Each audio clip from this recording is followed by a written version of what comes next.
Greetings and salutations.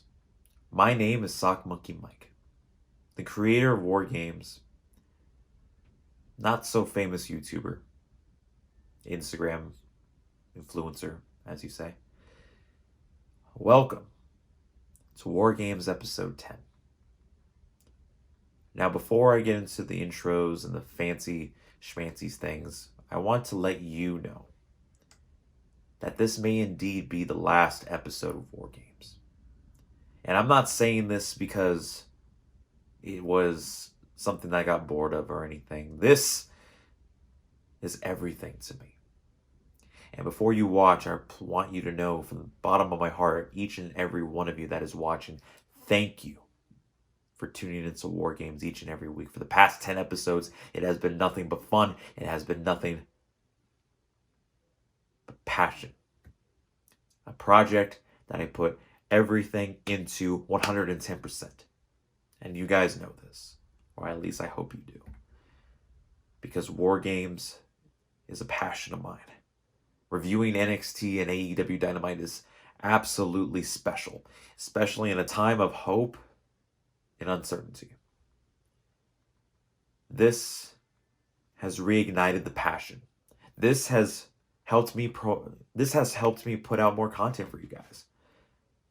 Because without War Games, there might not be Sock Monkey Mike. So from the bottom of my heart, I thank you. I thank you, the people that are watching, the people that subscribe, the people that comment, like, share, and take your time out of your day to view my episodes. And for the past 10 episodes, thank you. Because it's people like you that help reignite that passion. Trust me when I say that this will be forever known as the best episode ever. Because I will put everything within my power to give you guys the best episode ever. Whether that's considered the best episode ever, whether that's considered the greatest episode ever, I don't care. What I care about is that you guys enjoy. And I appreciate and I love the feedback that I've been getting over the past 10 episodes. Because it has made me smile. It has made me happy during a time of sadness and negativity. So enough of me rambling, enough of me going off. I want to introduce all of you to War Games episode 10. The greatest episode ever. This is AEW star Brandon Cutler, and you are about to witness the greatest episode ever. Congrats on 10 episodes.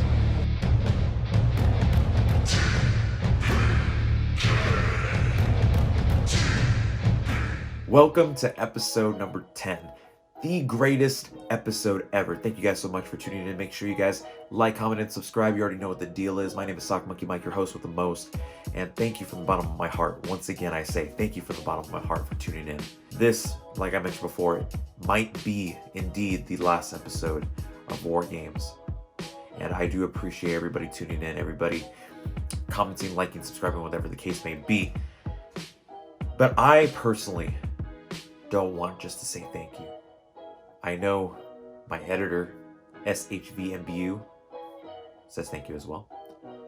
My editor as well, Jinuisha, aka my friend Juliet, thank you as well. My friend Mike Contreras, who has edited this as well. Thank you. And I personally want to say thank you to them as well, because without them, there is no War Games. I want to thank also the superstars, the celebrities that have done shout outs for the show, for War Games, making the best introductions out there. Thank you.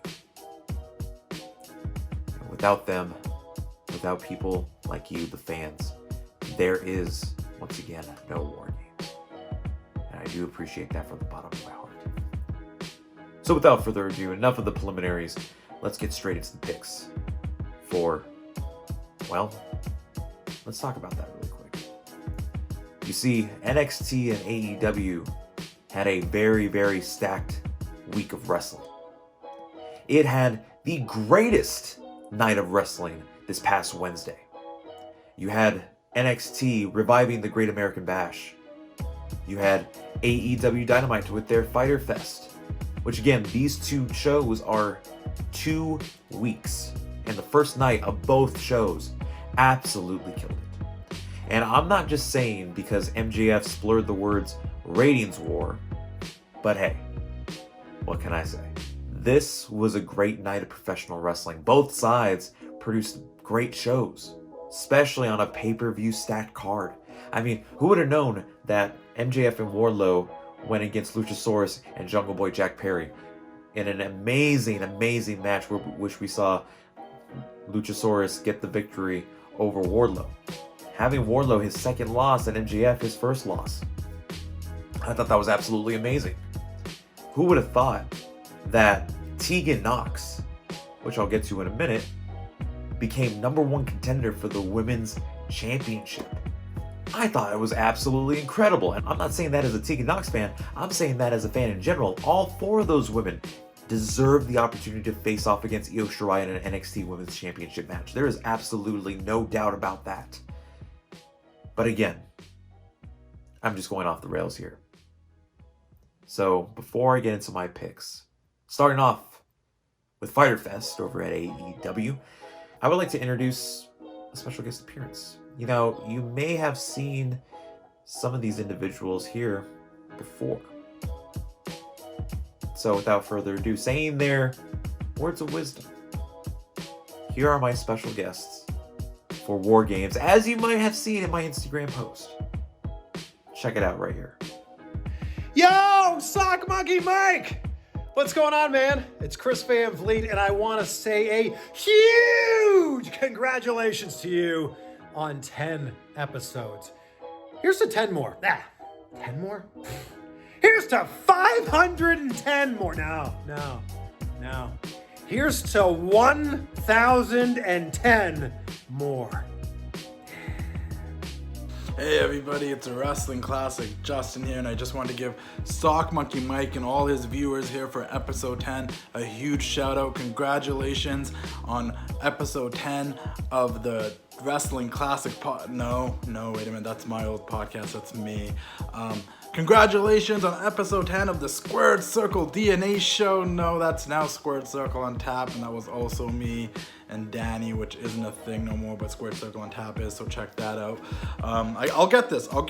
Congratulations to Sock Monkey Mike on the TWC show. No, that's also my show. I'm the Wrestling Classic. You can find that on Dash Radio, Spotify, Apple Podcasts, anywhere else you listen to podcasts. And Mike was actually invited on the show multiple times, even though he finally showed up like a couple of weeks ago after asking me for months to be on the show. Anyways, this is not about me, this is about you, so we're gonna get this right, Mike. We're gonna get this right, brother. Shout out to Sock Monkey Mike and all the views for episode 10 of Casual Conversations with Sock Monkey. That doesn't sound right because it's Casual Conversations with the Wrestling Classic, and that's on my YouTube channel with a plethora of great guests. Oh yeah, all jokes aside, congratulations Mike, episode 10 of War Games. Every week you are recapping, reviewing, and comparing and contrasting Dynamite and NXT, and you're doing a great job. You're taking the Wednesday Night Wars and you're giving them extra content by, filling in the people that might have not tuned into one of the shows about what's going on and telling us what show you thought was better. So you're killing it. Keep doing the thing. I appreciate you, Mike. I'll always support you because you're always supporting me. And, I dig War Games, man. You're staying consistent with it. I'm glad you found something you're passionate and you're motivated about. And if you're tuning in for this episode for the first time ever, because it's episode 10, make sure you tune into War Games every week because it's really a war out there, man. It's like a battle between 2 different brands with super talented people, and Mike's giving you the 411. You dig? Other than that, really bad Macho Man impression. I love you, Mike. Keep doing the thing. Episode 10 of War Games. I'm glad we're here. It's about damn time. Keep doing the thing, brother. See you all next time. Dig it! Another day and another appearance on War Games by the greatest wrestling YouTuber of all time, MuscleManMalcolm. This guy on the screen. How's it going?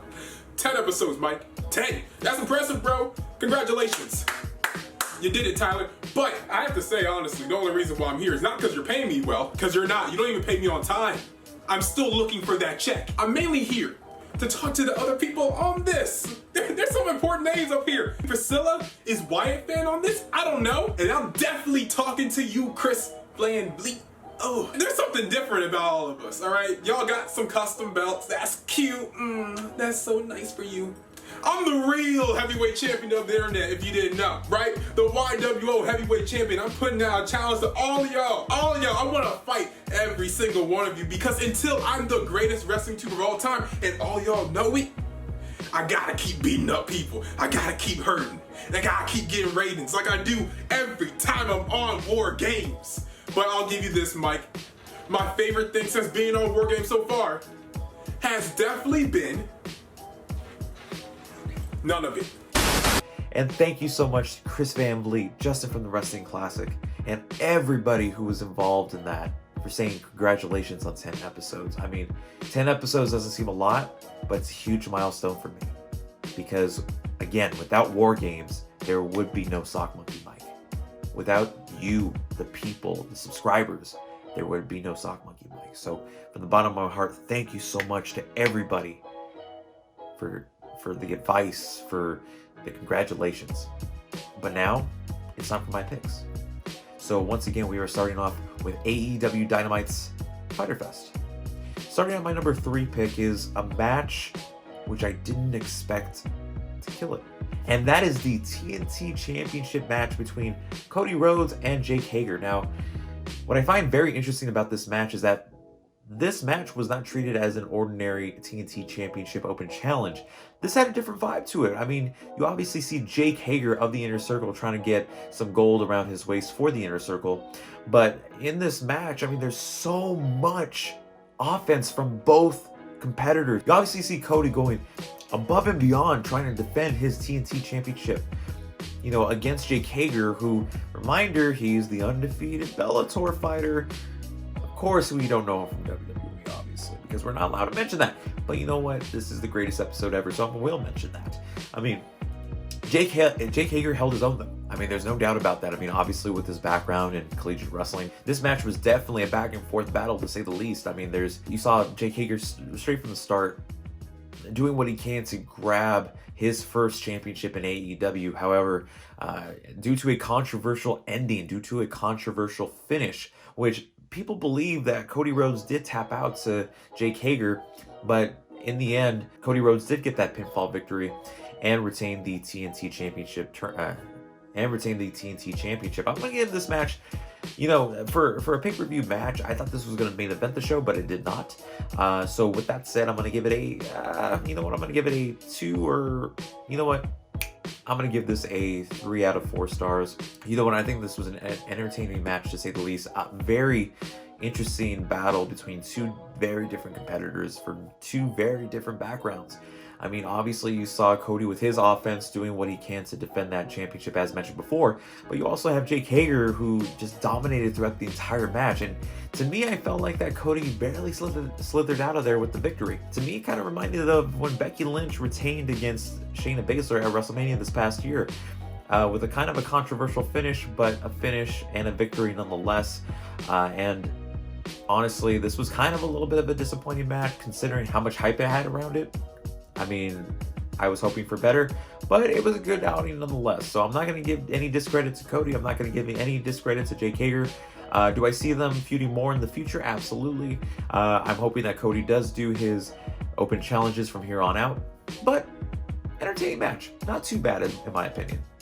At the number 2 pick is going to be the Women's Championship match between the defending champion Hikaru Shida taking on Penelope Ford. Now, this was very interesting to say the least, because we saw Penelope Ford become a breakout star, in my opinion. There was no doubt in my mind that there was so much coming from Penelope Ford. I mean, you obviously saw the Factor coming in with Kip Sapien on the outside, and then the referee threw Kip Sapien out. But, I mean, to be honest, Penelope Ford held her own. There was even at some points where Penelope Ford was going to win. There was no doubt about that. I mean, there was even some points where I personally believed that this was my pick, but sadly, Penelope Ford just fell short. There was even at one point where Kip Sapien came from out of nowhere from the back and grabbed a kendo stick, which, of course, Hikaru Shida reversed, hit him with it, which I thought was a funny sell, to say the least. And, of course, Hikaru Shida does hit the Michinoku driver, the Michinoku driver, or a Falcon Arrow, whichever it is, and a running knee to get the victory and retain her AEW Women's Championship. I'm going to give this match the benefit of the doubt. I'm going to give it a 3.5 out of 4 stars. I think this match is very, very underrated, especially being on a stacked card on night 1 as it was. You know, very, very unique setting.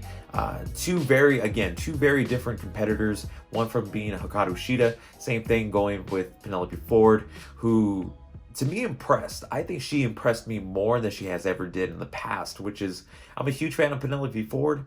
I think people kind of assume her role in the manager position, but honestly, she impressed, and I was really impressed with that performance that she gave. I wish she was the new AEW Women's Champion. I think they could have played something out with Kip Sabian, but I'm happy that Hikaru Shida had retained, and there you go.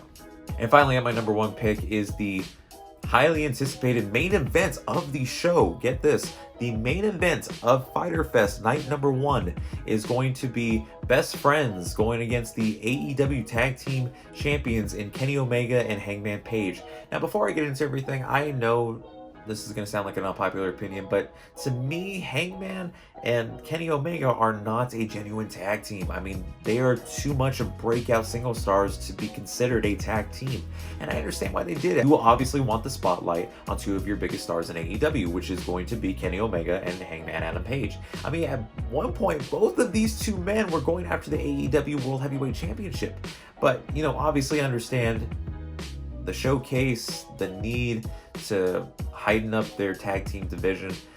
But this match did not disappoint at all. I mean, obviously you saw so much from both teams. You saw the hot offense of Chucky T, and you saw the hot offense of Trent. But before I get into everything though, can we just point out how awesome Best Friends' entrance was? This was like a WrestleMania entrance right here. I mean, we had Trent's mom driving the Best Friends into the arena, which I thought that was absolutely awesome.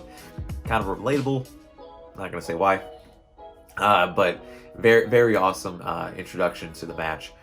But both teams absolutely killed it. I mean, I have to give credit where credit's due. Hangman Adam Page and Kenny Omega have improved a lot in the tag team division since starting and became tag team champions. I mean, we've seen a lot from both teams. Oh, by the way, before I forget, FTR was at ringside at the commentary table having a close look at this match, which I'm assuming they're going to be challenging for the tag team titles later down the line.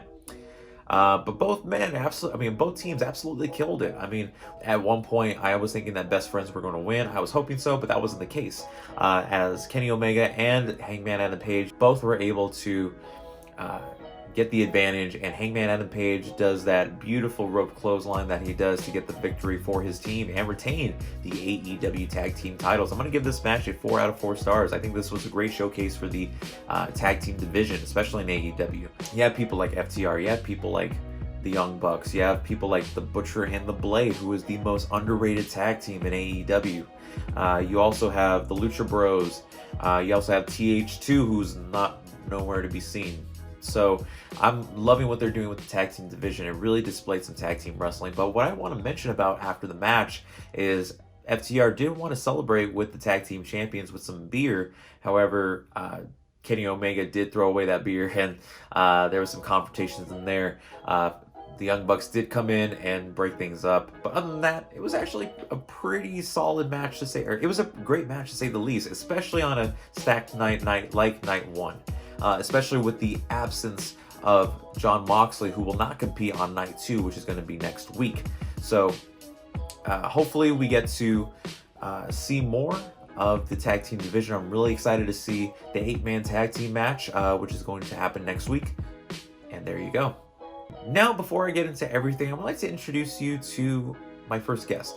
You have seen her on War Games before, and she is my BFFL. She is someone that has been one of my number 1 supporters, which I do appreciate it from the bottom of my heart. Ladies and gentlemen, boys and girls, introducing Instagram's own, Facebook's own, I think she has a Facebook, Twitter's own, Life of Priscilla, aka my BFFL Priscilla, giving her top moment from AEW and NXT. Go ahead, Priscilla. Hey guys, so my favorite match of the night for NXT has to be the strap match between Roderick Strong and Dexter Lumis. I think WWE did a really good job of building up the storyline from Takeover in Your House all the way up to now.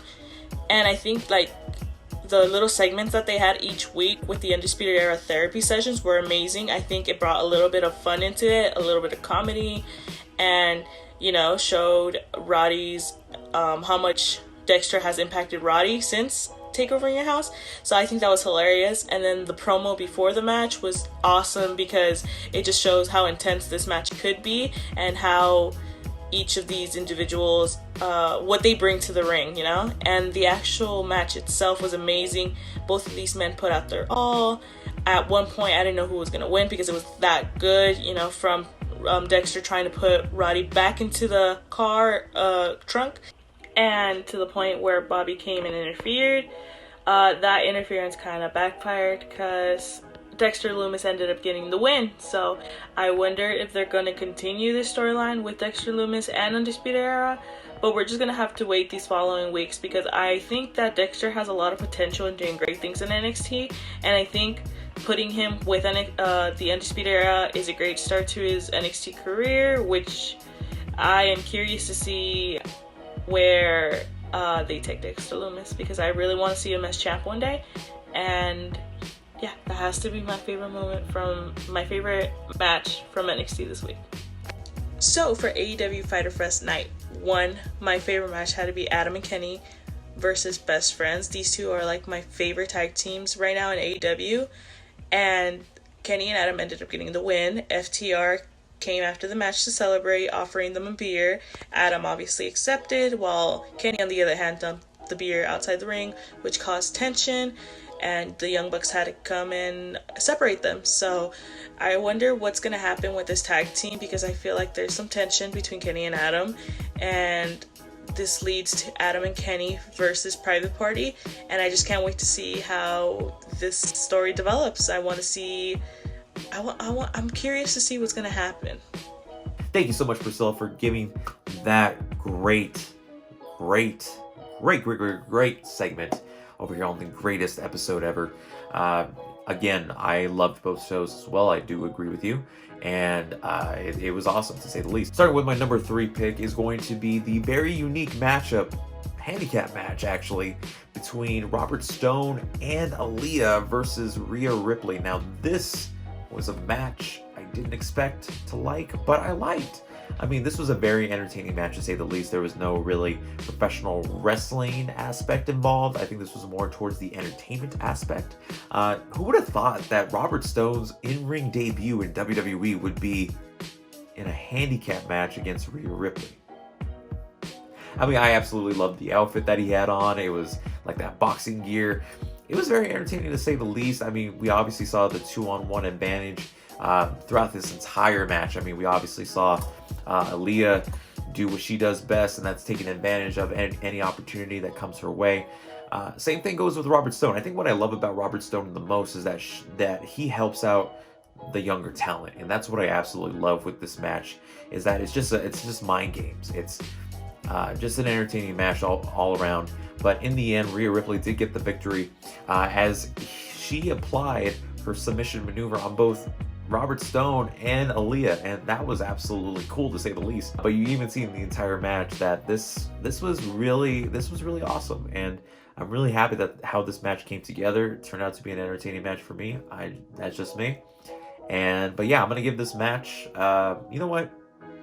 For its entertainment, I'm gonna give it a 3 out of 4 stars. People, I think, over Twitter or Instagram have really had bad receptions over the match.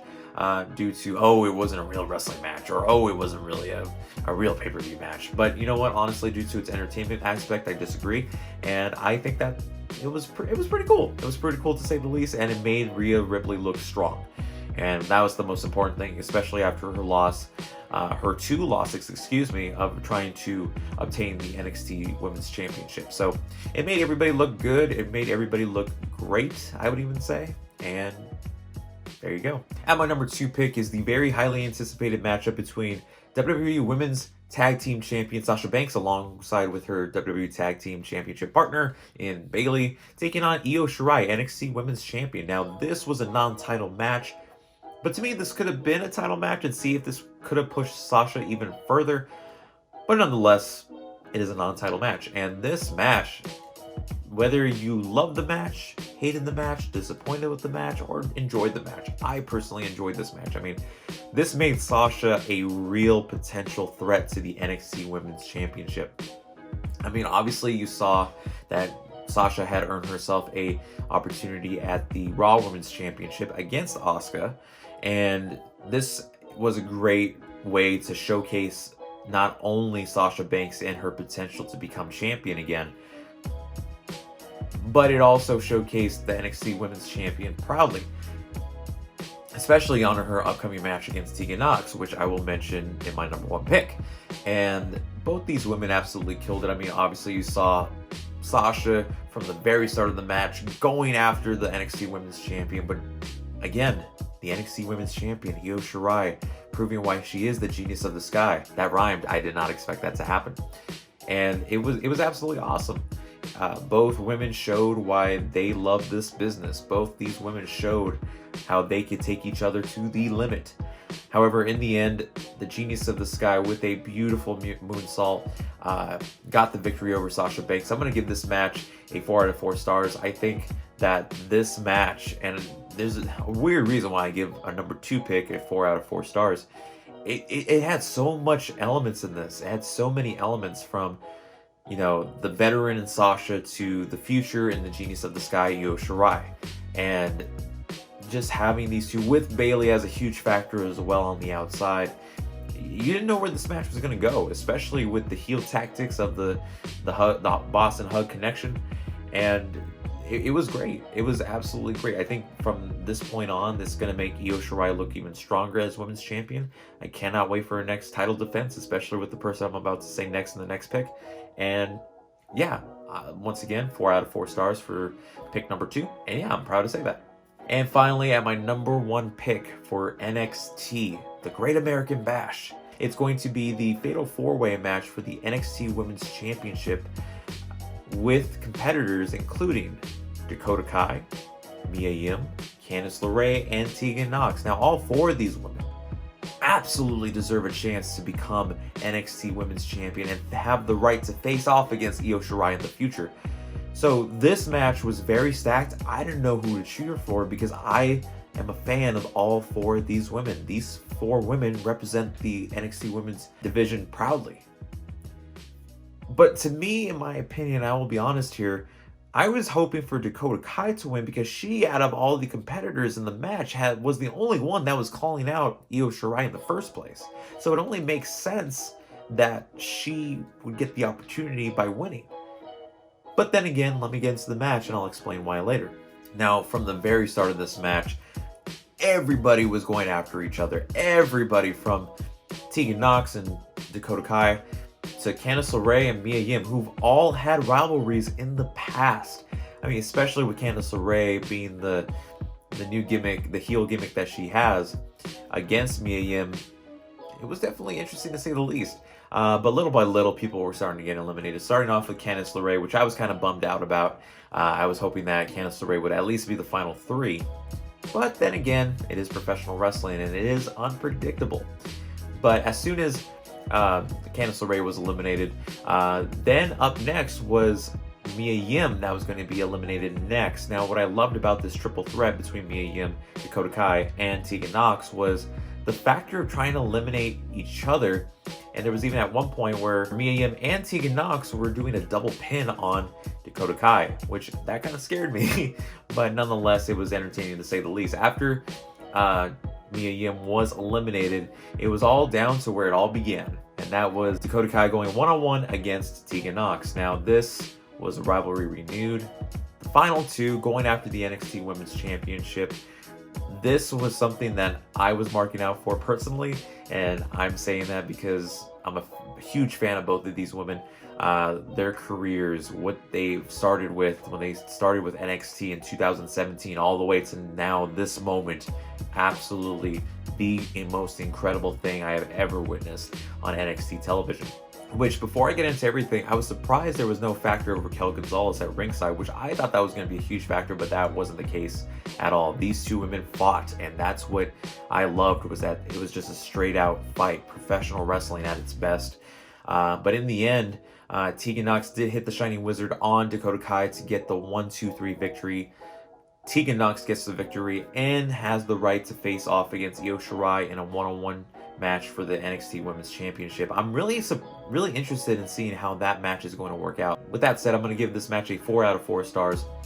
Definitely worth watching again. It started off the show, which was very surprising to say the least. It was, in my opinion, the most strongest start out of the 2 shows, because while this match was happening, MJF and Wardlow were taking on Luchasaurus and Jungle Boy Jack Perry. So this was a very decisive factor in this whole ratings war, as MJF would say.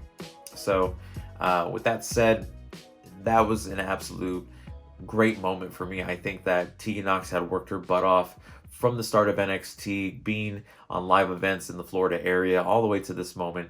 I think it's going to be an absolutely great match to see Tegan Nox go against Io Shirai. And I can't wait for that match. Maybe Dakota Kai will be involved later down the line. I do not know. But I'm definitely excited to see where it goes to from this point on. So, the moment you guys are waiting for. What grades do I have for the Great American Bash and Fyter Fest? All week 1. Well, I'm glad you asked. Take me a lot of thought. Talked to a lot of people. And I have decided that NXT won on the greatest episode ever. The better show was WWE NXT's Great American Bash. And I'm not just saying this as a WWE mark. I'm saying this as a wrestling fan. You look at what the card was. Sure, you can minus a promo from the NXT Cruiserweight Champion. But other than that, it was a great night. There were so many great matches. You know, you look at a match like Timothy Thatcher versus Oney Lorcan, which was a very, very, very, very, very, very intense, stiff match. Off the charts.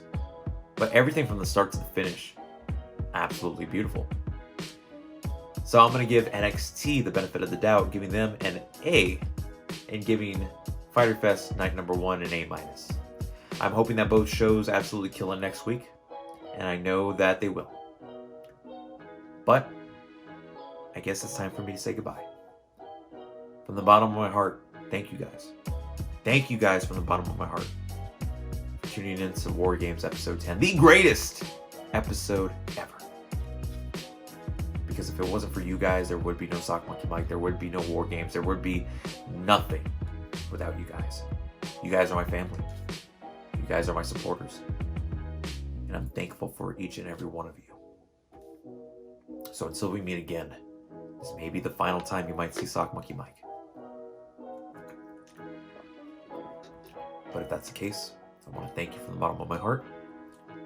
And I will see you guys again, hopefully, soon. So salutations, and until we meet again, stay passionate and stay positive.